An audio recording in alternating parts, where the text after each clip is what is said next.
বাজার মূল্য এমন বাড়ছে, আমরা আয় করি 5 থেকে 600 টাকা। আমরা এমন পর্যায়ে আছি, বাসা ভাড়া আমাদের 4 লাখ টাকা 5 লাখ টাকা ছেলে নিয়ে তাও এমন নর্মাল ঘরে থাকি যে আমাদের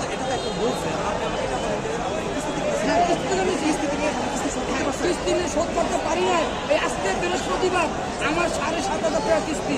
আমি রিক্সা কিনছি, রিক্সা অনেক পুলিশে নিয়ে গেছে, ভাঙচুরে চলে গেছে, কাগজপত্র অনেকটা দেয় না, পাই না, যাই কোনো অবস্থান করতে পারি না, গেলে পাই যায় তোমরা চলে যাও, ঘাবড়াই ঘাবড়াই কামাই দাও। দ্বিতীয়ত আমাদের এখন যদি বারবারই আমাদের অবজেকশন আসে যে অটো বন্ধ, তাহলে আমাদের বলতাম এইটাই যে আমাদের যত অটোর মাল আছে একদম সে গরিব থেকে বন্ধ করে দিলে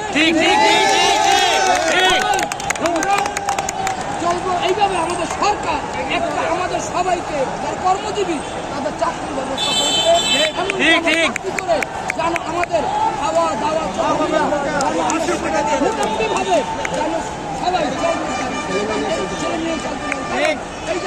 আমি একটা কিছু নিয়ে আসতে পারি না, কারণ আমার 6,000 টাকা 12,500 টাকা দিচ্ছি, আরেক টাকা 2400 টাকা দিতে পারি না, না দিয়া আমি বন্ধ রেখে এখন এখন আমাদের এই সরকার যদি আমাদের অনুরোধ মেনে নেয় তাহলে আমরা সবাই থেকে ডালটা দিয়ে ভিতরে দিচ্ছে সবাই গাড়ি চালাই যাবে। ঠিক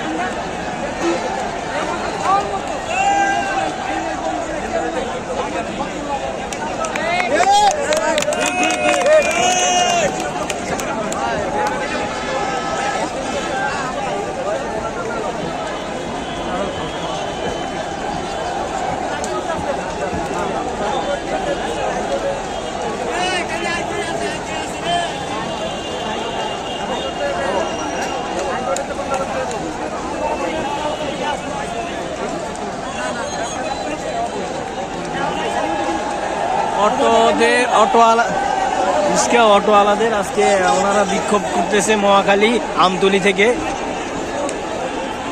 দেখেন পুরো রাস্তা ব্লক করে দিয়েছে, ওরাও ব্লকেট করে দিয়েছে। অটো নিষিদ্ধর কথার কারণে আজকে আন্দোলন করছে।